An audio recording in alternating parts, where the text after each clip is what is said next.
Hey, to add or remove home screen widgets on the Nothing phone 2a, let me show you first how you can remove them. So click and hold on the widget and then drag to the remove. And that's how you can do this with every widget that you have right here. Now if you want to add the widget, you have to click and hold, then select widgets, and now we can actually find the Nothing widgets and the default Google widgets. So in my case, I would like to get something from the Nothing.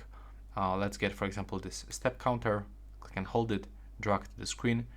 And now if you want to grant permission, click on it, tap allow, and as you can see from here, this function is actually enabled and we can actually get this step goal.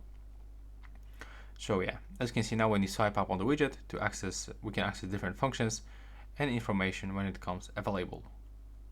There we go.